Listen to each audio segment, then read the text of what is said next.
Dan saya ajak Anda untuk menyimak emiten pemirsa yang naik cukup signifikan di sesi kedua pada sore hari ini, yaitu PT Aneka Tambang pemirsa, di mana tambang ini akan menjadi perwakilan PT Mining and Industry Indonesia atau MINI di dalam proyek Indonesia Battery Holding atau IBH, dan nilai investasi proyek pengembangan baterai dari tambang nikel hingga menjadi baterai kotak ini pemirsa diperkirakan akan mencapai 12 miliar dolar Amerika Serikat atau setara dengan 177,52 triliun rupiah.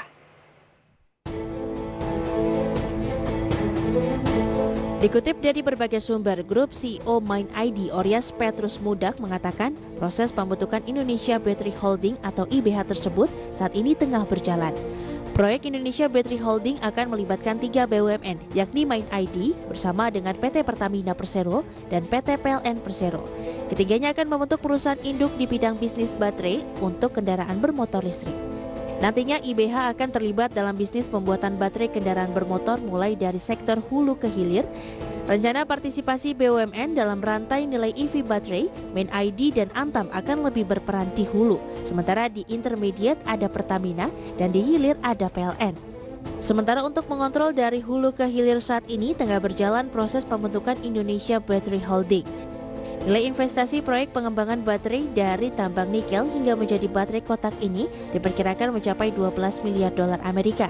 Dengan estimasi kurs JISDOR di 14.700-an, maka nilai investasi itu setara dengan 177,52 triliun rupiah. Pendanaan nantinya berasal dari kombinasi modal dari pemegang saham dan pinjaman perbankan.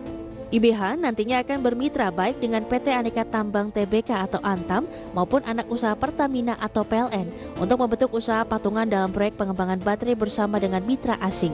Saat ini tim pengembangan proyek tersebut secara insentif tengah menyiapkan rencana kerjasama dengan calon mitra asing yang berasal dari China dan Korea Selatan.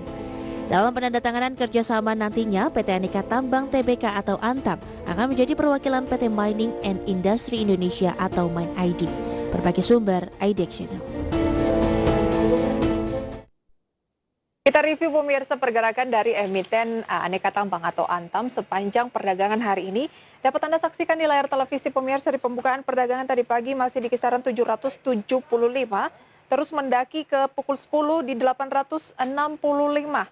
Selanjutnya di penutupan sesi pertama itu di sekitar 875 sampai dengan pukul 13.30 hari ini sudah di 880. Dan kalau kita lihat penutupannya sore hari ini naik 24% untuk Antam. Kemudian kalau kita lihat untuk pergerakan dari Antam sendiri pemirsa di sepanjang tahun 2020 ini atau year to date bisa Anda saksikan di layar televisi Anda pemirsa, di mana di 2 Januari masih di 840, sempat turun di April di 436, kemudian menguat lagi ke level awal tahun di sekitar 1 September di 840, dan pada 14 Oktober atau hari Rabu ini sudah di 880. Bayangkan jika Anda memiliki saham Antam ini sejak 1 April ketika harganya masih setengahnya 436 atau beli di harga bawah begitu ya. Ketika indeks juga melemah cukup dalam di awal-awal pandemi waktu itu, dan sekarang sudah di 880 lagi. Apakah emiten Antam ini masih menarik untuk dicermati? Nanti akan kita bahas.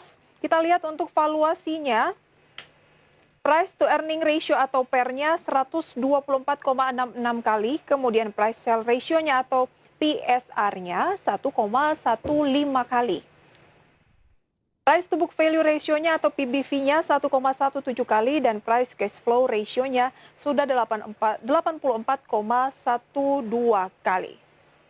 Seberapa menarik mencermati pergerakan dari emiten Antam ini, atau ada yang satu sektor yang sama tapi menarik untuk dicermati? Nanti akan kita bahas pemirsa, dan kami akan segera kembali usai jeda pariwara berikut.